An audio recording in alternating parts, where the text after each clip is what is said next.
ایک بادشاہ کی 7 بیٹیاں تھیں۔ ایک دن بادشاہ بہت خوش تھا اور اپنی 7 بیٹیوں کو بلا کر پوچھتا ہے کہ میں تم سب سے ایک ایک سوال پوچھوں گا اور اگر جواب اچھا لگا تو تمہارا من چاہ انعام بھی تمہیں دوں گا۔ سب ایک قطار میں کھڑی ہو جاؤ اور ایک ایک کر کے بتاؤ کہ تم کس کا دیا کھاتی ہو، کس کا دیا پہنتی ہو۔ 7 میں سے 6 بیٹیوں نے کہا ابا حضور آپ کا دیا کھاتے ہیں اور آپ کا دیا پہنتے ہیں، آپ ہی کی وجہ سے ہماری یہ شان و شوکت ہے۔ یہ سن کر بادشاہ بہت خوش ہوا اور سب کو اس کی من پسند چیز دے دی۔ جب سب سے چھوٹی بیٹی کی باری آئی تو اس نے کہا کہ میں اللہ کا دیا کھاتی ہوں اور اپنی قسمت کا پہنتی ہوں اور یہ میرا نصیب ہے۔ بادشاہ یہ سنتے ہی آگ بگولا ہو گیا اور کہنے لگا اے کم بخت، تو نے میری ناشکری کی ہے، تجھے اس کی سزا ضرور ملے گی۔ شہزادی نے کہا جو حکم ابا حضور۔ بادشاہ نے سپاہیوں کو حکم دیا کہ جاؤ اسے جنگل میں چھوڑ آؤ، میں بھی دیکھوں کہ یہ میرے بغیر کیسے اللہ کا دیا کھاتی ہے اور اپنے نصیب کا پہنتی ہے۔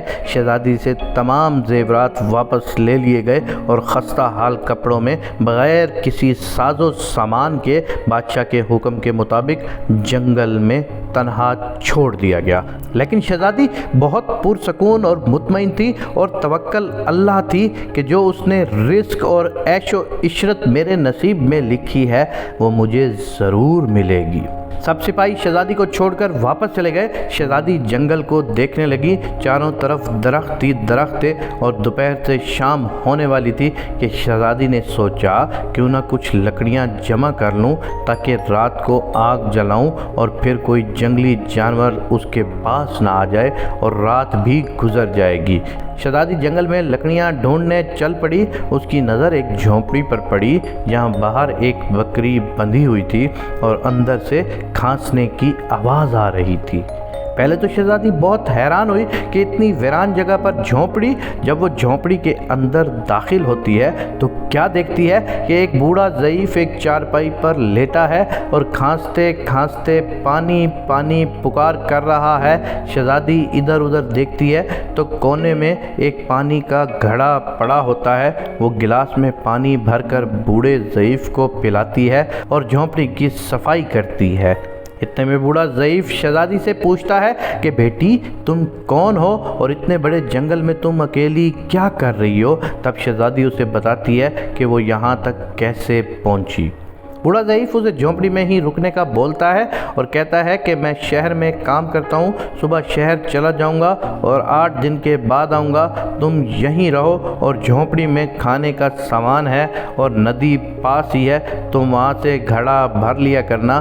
صبح کو بوڑھا ضعیف شہر چلا جاتا ہے اور شہزادی یہاں اکیلی جھونپڑی میں سب صفائی کر کے بکری کا دودھ نکالتی ہے، آدھا اپنے لیے رکھ لیتی ہے، آدھا باہر ایک کونے میں برتن میں ڈال کر رکھ دیتی ہے کہ رات کو کوئی جانور بھوکا یا پیاسا ہوگا تو پی لے گا، اور خود اندر آ کر سو جاتی ہے۔ صبح سویرے جب شہزادی اٹھتی ہے تو کیا دیکھتی ہے کہ دودھ کا برتن خالی اور پاس ایک لال پڑا ہے جو دیکھنے میں بہت ہی نایاب اور قیمتی معلوم ہوتا ہے اور پاس ہی سانپ کے نشان بھی نظر آتے ہیں۔ تب شہزادی کو یاد آتا ہے کہ بچپن میں اس نے سنا تھا کہ جب کوئی نایاب سانپ بہت خوش ہوتا ہے تو ایک ایسا لال اگلتا ہے کہ جس کی قیمت ہیرے جواہرات سے بھی مہنگی ہوتی ہے۔ شہزادی بہت حیران ہوتی ہے اور دل میں سوچتی ہے کہ شاید سانپ بھوکا تھا اس لیے وہ دودھ پی کر خوشی میں لال چھوڑ گیا۔ پھر وہ لال اٹھا کے اپنے پاس رکھ لیتی ہے اور پھر اگلی رات شہزادی برتن میں دودھ رکھ دیتی ہے اور اگلی صبح دیکھتی ہے تو ایک اور لال ہوتا ہے۔ ایسے ہی کرتے 7 دن گزر جاتے ہیں اور شہزادی کے پاس 7 لال جمع ہو جاتے ہیں اور اس دن بوڑھا ضعیف بھی آ جاتا ہے۔ تب شہزادی اسے لال دکھاتی ہے اور سارا واقعہ بیان کرتی ہے اور بوڑھے ضعیف کو 3 لال دیتی ہے اور کہتی ہے کہ شہر جا کر یہ لال بیچ دو اور آتے وقت اپنے ساتھ محل بنانے والے مزدوروں کو لے آنا۔ باقی 4 لال شہزادی اپنے گلے میں مالا کے طور پر پہن لیتی ہے اور کچھ ہی مہینوں میں جنگل میں ایک عالیشان محل تیار ہو جاتا ہے جس میں بوڑھا ضعیف اور شہزادی رہنے لگتے ہیں۔ ایسا خوبصورت محل جس میں ہر آسائش، نوکر چاکر، ڈیر و نعمتیں موجود ہوتی ہوتی ہیں، شہزادی جنگل میں لکڑی کی فیکٹری لگا دیتی ہے جس میں غریب لوگوں کو کاموں پر لگا دیتی ہے اور ان کی روٹی روزی بھی چلتی ہے۔ دیکھتے ہی دیکھتے جنگل شہر نما بن جاتا ہے اور دور دور تک دھوم مچ جاتی ہے کہ شہزادی بہت رحم دل ہے۔ یہ خبر ایسے ہی بادشاہ تک پہنچتی ہے تو بادشاہ کے دل میں اشتیاق ہوتا ہے کہ دیکھوں تو صحیح کون ہے ملک کی شہزادی جس کی اتنی تعریف ہے۔ بادشاہ سپاہیوں کے ہاتھ پیغام بھیجتا ہے شہزادی سے ملنے۔ یہاں شہزادی کے سپاہی جب شہزادی کو بتاتے ہیں تو شہزادی یہ حکم دیتی ہے کہ بادشاہ سلامت ایک شرط پر ہم مل سکتے ہیں، اور وہ یہ ہے کہ تم اپنی تمام بیٹیوں کو بھی ساتھ لے کر آؤ گے۔